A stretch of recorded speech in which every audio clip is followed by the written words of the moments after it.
ne dormait pas la nuit. Pendant 2 ans, tu as perturbé son sommeil. Quand tes parents, à 4 heures du matin, ils sont levés pour aller travailler, pour t'acheter des vêtements.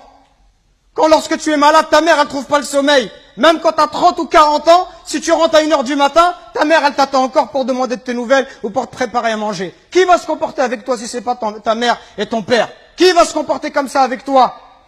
Et nous, on est gentils avec nos copains. À n'importe quelle heure, on répond à l'appel de nos amis qui nous demandent de l'aide, on les aide. Mais est-ce qu'on aide nos parents? Est-ce qu'on est à leur écoute? Est-ce qu'on leur donne du temps? Est-ce qu'on leur montre du respect? Les anciens, ils disaient, Zayd al-Abidin, le petit-fils de Ali ibn Abi Talib, on lui disait, toi, t'es quelqu'un de très bon avec tes parents, pourquoi tu manges jamais avec ta mère? Il dit, parce que j'ai peur, si ma mère, elle voit dans l'assiette quelque chose qu'elle a envie de prendre, et si je le prends avant elle, j'ai peur qu'Allah, il compte cela comme la désobéissance. Et il disait rien d'étonnant à cela. Il disait, ceux qui ont vécu avant nous, ils considéraient comme un manque de respect envers les parents que d'habiter au premier étage et que de laisser habiter les parents au rez-de-chaussée. Regardez jusqu'où ça allait. Allahu Akbar.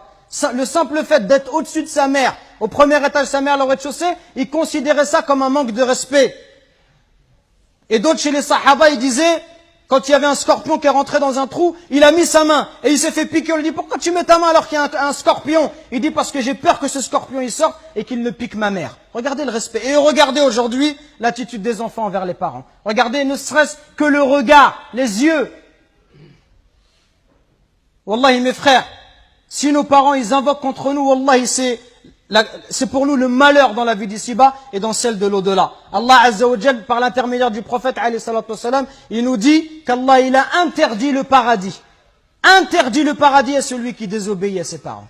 Donc attention mes frères, à ne pas causer du tort à nos parents, à ne pas leur manquer de respect, mais soyons plutôt à leur écoute, soyons plutôt bons, miséricordieux pour eux. Et ceux qui doivent le plus profiter de notre générosité, de notre douceur, notre bonté, notre bon comportement, les premiers à profiter de cela, ça doit être nos parents.